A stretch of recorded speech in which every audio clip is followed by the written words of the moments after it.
भाइयों, मैं सोच रहा था कि मुझे 15 जून के आसपास जाना चाहिए था सुल्तानपुर। तो लोग पूछ रहे थे क्यों। मैंने कहा मैं 15 जून के आसपास चला गया होता, आया होता तो कम से कम तब बारिश पड़ गई होती। आज देखिए मैं आया हूं तो सुबह से ही इंद्र भगवान भी बहुत प्रसन्न है, बहुत प्रसन्न है।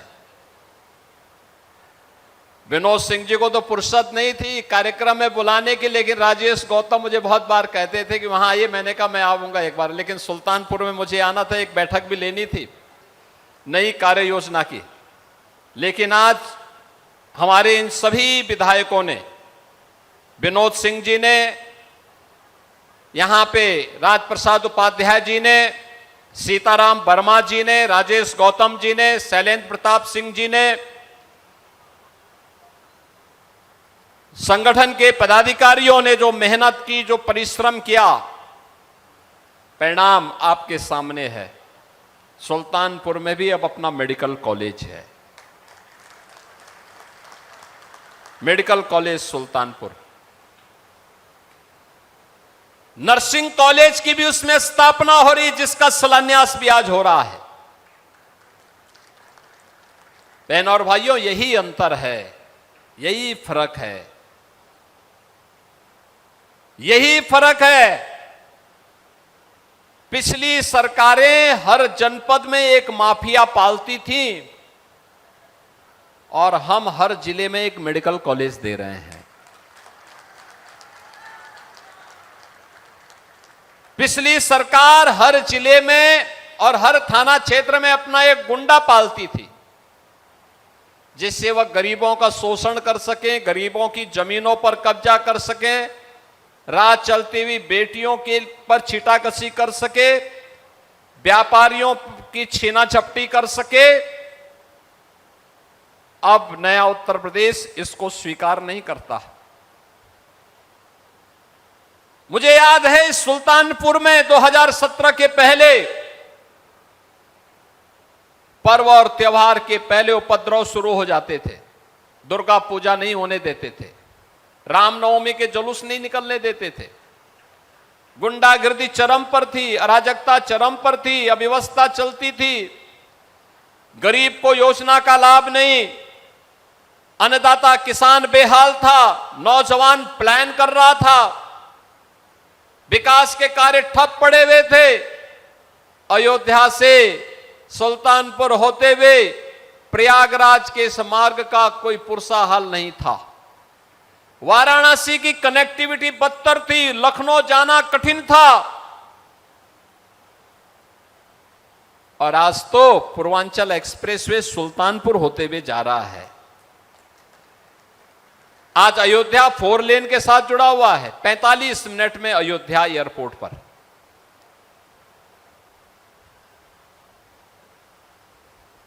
डेढ़ घंटे में लखनऊ, 1.5 घंटे में प्रयागराज, 2 घंटे में वाराणसी। कितनी शानदार कनेक्टिविटी है। यानी 45 मिनट में इंटरनेशनल एयरपोर्ट पर आपकी पहुंच का मतलब दुनिया के बड़े बड़े विकसित देशों में कनेक्टिविटी एयरपोर्ट इतनी दूर होती है जितना सुल्तानपुर से अयोध्या इंटरनेशनल एयरपोर्ट की है। और आपने उसको मजबूती के साथ आज आपका जनपद जुड़ रहा है। बहन और भाइयों, अच्छे लोग आप चुनते हैं तो अच्छे जनप्रतिनिधि चुन करके ही अच्छी सरकार बनाते हैं। अच्छी सरकार चुनती है तो सुरक्षा का माहौल खड़ा होता है। सुरक्षा का माहौल जब खड़ा होता है तो विकास भी होता है और आवागमन के लिए अच्छी सड़कें बनती हैं। ये अच्छी सड़कें केवल कनेक्टिविटी का आधार नहीं है, हमारी प्रगति का भी आधार बनता है। याद रखना, जितनी तेज गति होगी उतनी ही तेजी के साथ प्रगति होगी, और जितनी तेजी के साथ प्रगति होगी उतनी ही समृद्धि होगी। हर नागरिक के जीवन में परिवर्तन होगा, और नागरिक के जीवन में परिवर्तन होगा तो विकसित भारत की संकल्पना, जो प्रधानमंत्री मोदी जी की संकल्पना है, वह साकार होगा। वह हर भारतीय के लिए गौरवशाली क्षण होगा। और उसी क्षण के लिए आपको जोड़ने के लिए आज मैं सुल्तानपुर में आया हूं।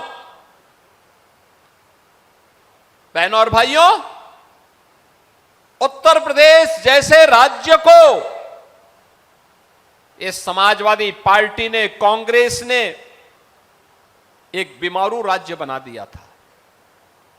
नौजवान के सामने पहचान का संकट था, कोई विकास के कार्य नहीं हो रहे थे। लेकिन अब मैं कह सकता हूं, यूपी का नौजवान यूपी के बाहर कहीं भी जाएगा, अब कोई उसको प्रश्न नहीं खड़ा करता है।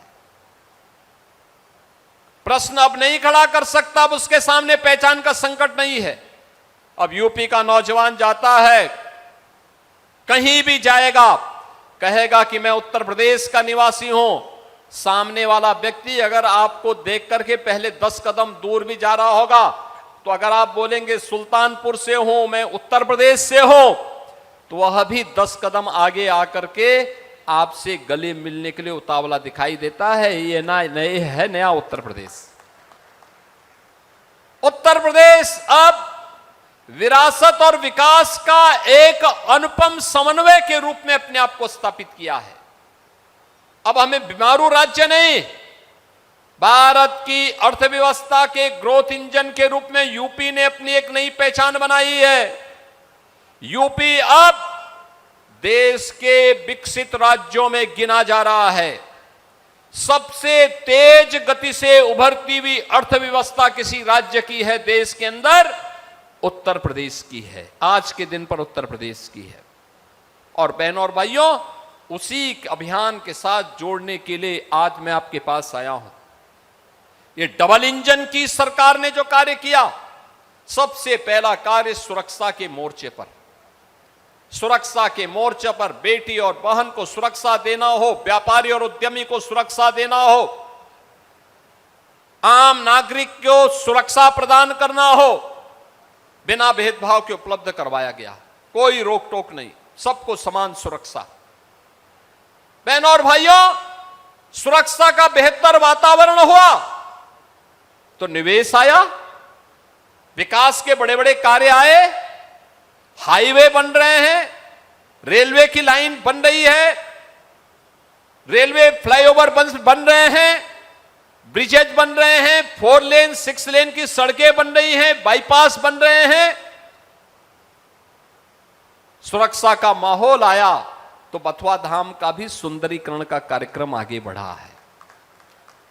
जितने भी विरासत से जुड़े हुए स्थलों का विकास हुआ है।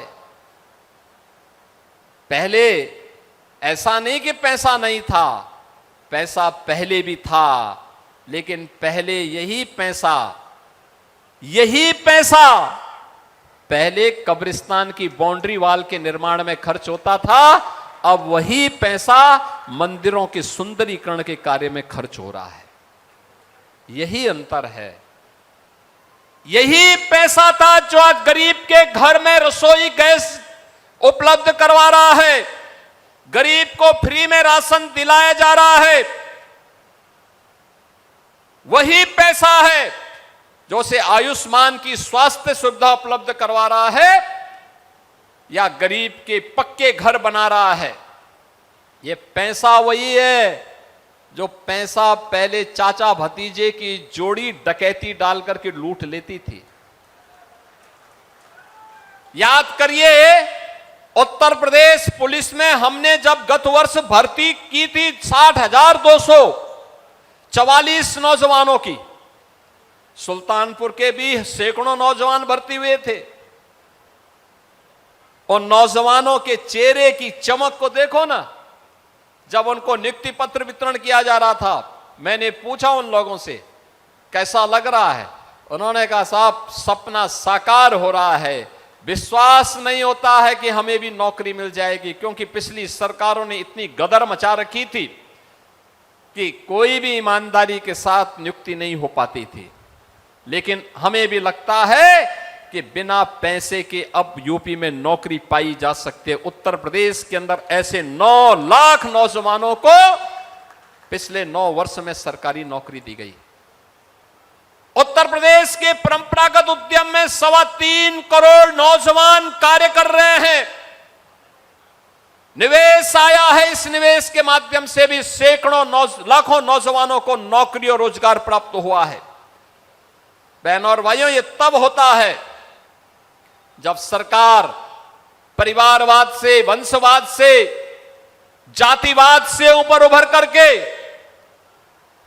गांव के लिए सोचती है, गरीब के लिए सोचती है, वंचित के लिए सोचती है, दलित के लिए सोचती है, विकास परक सोच को आगे बढ़ाने के लिए प्रतिबद्ध होती हुई दिखाई देती है। पिछली सरकारों में यह विजन नहीं था, इसलिए मेडिकल कॉलेज नहीं बन रहा था। मेडिकल कॉलेज की जगह 1 डिस्ट्रिक्ट 1 प्रोडक्ट की जगह, 1 डिस्ट्रिक्ट 1 कुजीन की जगह 1 डिस्ट्रिक्ट 1 माफिया थे, 1 डिस्ट्रिक्ट 1 गुंडा था, 1 थाना 1 गुंडा था, बड़े बड़े गुंडे थे। और लोगों के मन में तो एक हर नागरिक कह उठता था, एक कहावत ही चल पड़ी थी, यानी एक कहावत ही आम हो गई थी कि देख सपाई बिटिया घबराई। बहनों और भाइयों, ये वैसे ही नहीं, ये उत्तर प्रदेश की आम जनमानस की आवाज थी। जहां देखो कोई सार्वजनिक जमीन, कोई समाजवादी पार्टी का गुंडा वहां जाके सपा का झंडा लगा करके जबरन कब्जा कर लेता था।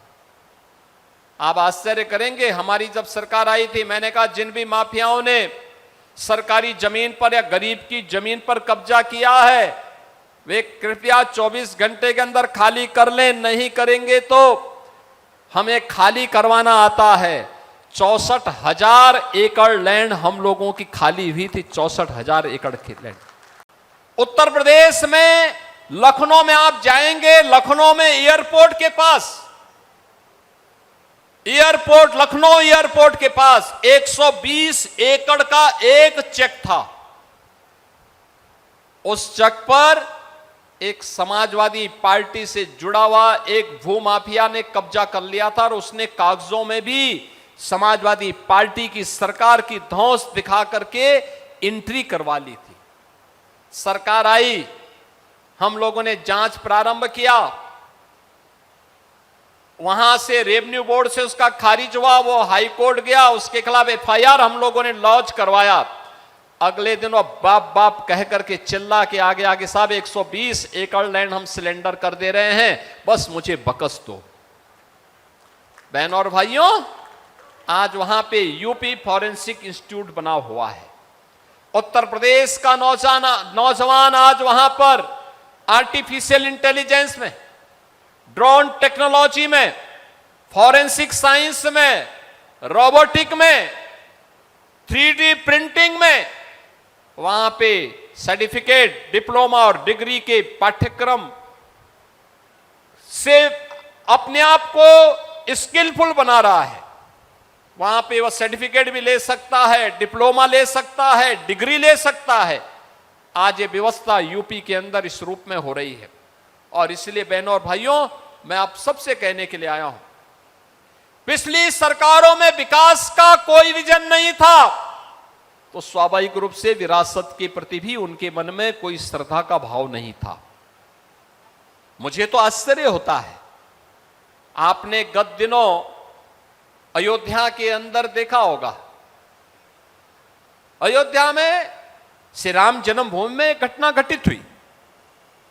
ट्रस्ट ने बड़ी विनम्रता के साथ उत्तर प्रदेश सरकार को लिखा कि ट्रस्ट में ऐसी घटना घटित हुई है, समाचार पत्रों में, मीडिया के माध्यम से कुछ चीजें, कतिपय चीजें सामने आ रही हैं।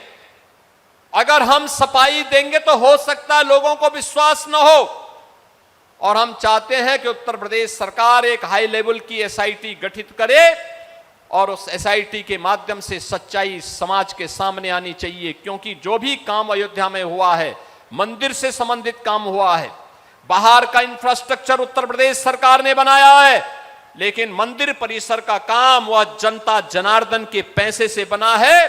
और इसकी जांच अगर एक स्वतंत्र एसआईटी से आप करवा देते तो अच्छा होता। हमने तत्काल एक एसआईटी गठित की। बहन और भाइयों, एसआईटी जब तक गठित नहीं हो रही थी तब तक समाजवादी पार्टी, कांग्रेस और अन्य सेकुलर दल कहते थे कि एसआईटी गठित होनी चाहिए। हमने गठित कर दी, फिर उन्होंने दूसरी डिमांड करनी शुरू कर दी और उसके बाद पिछले 1 महीने से हम सबके पावन धाम अयोध्या को बदनाम करने के लिए समाजवादी पार्टी और कांग्रेस ने कैसे मुहिम चला रखी है, कैसे मुहिम चला रखी है। एसआईटी की प्रारंभिक रिपोर्ट आई, ट्रस्ट ने उस पर कार्रवाई करवाई, लेकिन कैसे एक एक को टारगेट किया जा रहा है, कैसे अयोध्या को टारगेट किया जा रहा है, कैसे राम जन्मभूमि को बदनाम किया जा रहा है, कैसे आस्था पर प्रहार करने का कार्य एक कांग्रेस, समाजवादी पार्टी और एक कथित सेकुलर दलों के द्वारा देश के अंदर एक नेगेटिव वातावरण बनाने का कुत्सित प्रयास हो रहा है। समाजवादी पार्टी के लोग कहते हैं कि अयोध्या में जो घटना घटित हुई, आस्था आहत हुई। अरे आस्था तो उसकी आहत हुई होगी जिसके मन में आस्था सचमुच थी। तुम कब से राम भक्त हो गए? अरे राम द्रोही जैसा आचरण जिन लोगों का रहा हो, जिन्होंने राम भक्तों पर लाठियां और गोलियां चलाई हो, जिन्होंने श्री राम के अस्तित्व पर ही प्रश्न खड़े किए हो, ये कौन सी आस्था की बात करते हैं? बाबरी ढांचा, गुलामी का ढांचा, बाबरी जैसा ढांचा जब हट रहा था, जो लोग उस समय बाबरी ढांचे के लिए घड़ियाली आंसू बहा रहे थे और जो मंदिरों के विकास में लगने वाले पैसे को कब्रिस्तान की बाउंड्री वाल में खर्च करते थे, वे आज हमें आस्था के बारे में सिखाते हैं। वे आज आस्था के बारे में बता रहे हैं। यानी आस्था नहीं है, आस्था के नाम पर हिंदू धर्म संस्कृति पर, भारत की आस्था पर प्रहार करना इन लोगों की एक कुटिल चाल है। और इस कुटिल चाल में मैं इसीलिए कहता हूं, इस कुटिल चाल को देख करके अब गिरगिट भी शर्माने लग गया होगा कि चलो मुझसे भी तेज रंग बदलने वाली कोई एक नई प्रजाति आ गई है, वो समाजवादी पार्टी के रूप में या कांग्रेस के रूप में, जो कितनी तेजी के साथ रंग बदलती। कल तक एक बाबरी ढांचे के लिए आंसू बहा रहे थे, आज राम भक्तों की भावनाओं को आहत करने के लिए किस प्रकार के वक्तव्य देकर के अयोध्या धाम को बदनाम कर रहे हैं। आज की अयोध्या त्रेता युग का स्मरण कराती है। इनकी पीड़ा मंदिर के चढ़ावे के चोरी से संबंधित नहीं है, इनकी पीड़ा तो इस बात को लेकर के है, राम भक्तों ने अपने प्रभु को श्रद्धा और सम्मान देने के लिए प्रभु का इतना भव्य मंदिर का निर्माण सहयोग से कैसे कर बना दिया है, यह इनकी पीड़ा है। ये लोग कितनी एक्सरसाइज कर लिए हैं, पिछले 6 वर्ष में बाबरी ढांचा का नामो निशान नहीं, बना भी नहीं पा रहे हैं, कहीं नहीं बना पा रहे हैं, लेकिन राम भक्त बना रहे हैं तो राम भक्तों पर प्रहार करना, उनकी आस्था को किसी न किसी प्रकार से आहत करना, और लगातार एक मुहिम चला रखी है इन्होंने। देश को बदनाम किया जा रहा है, प्रदेश को बदनाम किया जा रहा है, अयोध्या धाम को बदनाम किया जा रहा है। बहन और भाइयों, इनसे पूछना चाहिए, एसआईटी की रिपोर्ट पर श्री राम जन्मभूमि तीर्थ क्षेत्र न्यास के द्वारा लगातार कार्रवाई की जा रही है, लेकिन मैं पूछना चाहता हूं, बहन और भाइयों, मैं पूछना चाहता हूं, एक चोरी थी, समय रहते सब पर कार्रवाई हुई है और हो रही है, लेकिन वक्फ के नाम पर हजारों एकड़ लैंड, गरीब की लैंड, सरकारी लैंड वारा न्यारा हुआ है। समाजवादी पार्टी ने और कांग्रेस ने कभी उसके खिलाफ आवाज क्यों नहीं उठाई है? कभी नहीं उठाए वक्फ के नाम पर। जब वक्फ कानून बनाया उसका विरोध इन्होंने किया। ये लोग उसका विरोध करते हैं। यानी अगर किसी चीज को रेगुलाइज करने का कार्य होता है कि नहीं भाई आपको हिसाब देना होगा, नियम के अनुसार बताना पड़ेगा, तो उसका विरोध इन्होंने नागरिकता कानून का विरोध किया। ये लोग वक्फ कानून का विरोध करते हैं। यानी चाहते हैं कि वक्फ के नाम पर लूट मची रहे, गरीब की जमीन पर कब्जा होता रहे, सार्वजनिक संपत्तियों पर ऐसे कब्जा होता रहे और मंदिरों को ये लोग ऐसे बदनाम करते रहे, हिंदू आस्था को ऐसे ही आहत करते रहे। ये दोहरा आचरण स्वीकार नहीं किया जाना चाहिए। और इसीलिए आज मैं आप सबसे आह्वान करने के लिए आया हूं, बहनों और भाइयों, ये नकारात्मक राजनीति देश का हित नहीं करने वाली है, समाज का हित नहीं करने वाली है, गरीब का हित नहीं करने वाली है, अन्नदाता किसान का हित नहीं करने वाली है, बेटी और बहन को सुरक्षा नहीं दे सकती है, नौजवान के लिए रोजगार और नौकरी की सुविधा नहीं दे सकती है। यह कार्य केवल डबल इंजन की सरकार दे सकती है। डबल इंजन की भारतीय जनता पार्टी की सरकार और भारतीय जनता पार्टी की इसी सरकार के संदेश को लेकर के, प्रधानमंत्री मोदी जी के इसी संदेश को लेकर के आज मैं आपके पास आया हूं।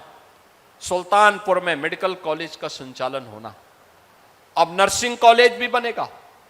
नर्सिंग कॉलेज के बनने के साथ ही यहां की बेटियां वहां एडमिशन ले पाएंगी। 100% प्लेसमेंट की गारंटी है नर्सिंग के पाठ्यक्रम में, चाहे वह बीएससी नर्सिंग हो, एमएससी नर्सिंग हो, जीएनएम हो, इन सभी पाठ्यक्रमों में। और ये बेटियां न केवल नर्सिंग केयर के क्षेत्र में नौकरी पाएंगी बल्कि अपनी सेवा के माध्यम से जनपद को भी एक पहचान दिलाएंगे। अब यहां पर वह सुविधा भी दी जा रही है, आपकी बेहतरीन कनेक्टिविटी, चाहे वह 4 लेन की बेहतरीन कनेक्टिविटी का कार्य हो, अयोध्या से सुल्तानपुर होते हुए प्रयागराज का हो, वाराणसी से सुल्तानपुर होते हुए लखनऊ का हो, या फिर पूर्वांचल एक्सप्रेसवे का। अब ये सभी आपके जनपद की पहचान को भी आगे बढ़ा रहे हैं। और हम लोगों ने पूर्वांचल एक्सप्रेसवे पर एक इंडस्ट्रियल क्लस्टर भी बनाने की कार्रवाई को आगे बढ़ाया है। वहां पर इंडस्ट्रीज लगेंगे, यहां के नौजवानों को वहीं पर रोजगार मिलेगा, वहीं पे उन्हें स्किल पुल बना करके और उसके अनुरूप उन्हें कार्य उपलब्ध करवाने का कार्य भी इसी जनपद में हो। यह भी सरकार की कार्य योजना का हिस्सा है। आज यहां के इंफ्रास्ट्रक्चर के कौन कौन से अन्य कार्य होने हैं, मैंने कहा मैं जब सुल्तानपुर जा ही रहा हूं तो सुल्तानपुर में पूरी कमिश्नरी के कार्यों की भी समीक्षा कर लूं। और बहनों और भाइयों, मुझे बताते हुए प्रसन्नता है कि यहां के सभी हमारे चारों जनप्रतिनिधियों ने, विधान परिषद के माननीय सदस्य ने अपने प्रस्ताव बेहतरीन तरीके से प्रस्तुत भी किए और उसकी पूरी कार्य योजना बना करके प्रस्तुत की है। आने वाले समय में और भी विकास के कार्य तेजी के साथ इस जनपद में होंगे। हमारे प्रभारी मंत्री स्वयं युवा कल्याण विभाग और खेल विभाग के मंत्री हैं। ग्रामीण स्टेडियम के निर्माण का कार्य हो या स्टेडियम के निर्माण का कार्य, उनके स्तर पर स्पोर्ट्स के क्षेत्र में की जाने वाले कार्य तेजी के साथ यूपी के नौजवानों के लिए एक पहचान का एक प्लेटफॉर्म बन गया है। अब तो हम यूपी में खेल प्रतिभाओं को सम्मान दे रहे हैं, सरकारी नौकरी दे रहे हैं, उन्हें हर स्तर पर आगे बढ़ाने का कार्य करें। ललित उपाध्याय ओलंपिक में मेडल जीते, राजकुमार पाल ओलंपिक में यूपी के लिए मेडल जीते, मैंने उनको डायरेक्ट डिप्टी एसपी बना दिया, डायरेक्ट डिप्टी एसपी बने हैं दोनों नौजवान। अगर नौजवान ओलंपिक में, एशियाड में या कॉमनवेल्थ गेम्स में मेडल जीतते हैं देश के लिए, यूपी गवर्नमेंट नौकरी देती है।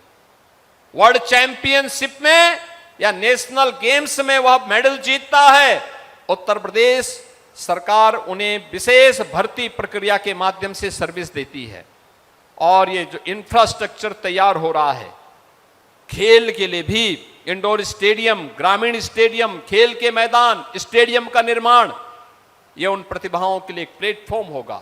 युवा शक्ति और उसकी प्रतिभा को आगे बढ़ाने का एक अवसर होगा। मुझे प्रसन्नता है जनपद सुल्तानपुर तेजी के साथ इस क्षेत्र में आगे बढ़ रहा है। आज के इस अवसर पर 819 करोड़ रुपए की परियोजनाओं को मुझे सुल्तानपुर जनपद वासियों को, सुल्तानपुर और इसौली विधानसभा की जनता जनार्दन को समर्पित करते हुए बहुत प्रसन्नता की अनुभूति हो रही है। मैं अपील करूंगा सुल्तानपुर वासियों से, बहनों और भाइयों,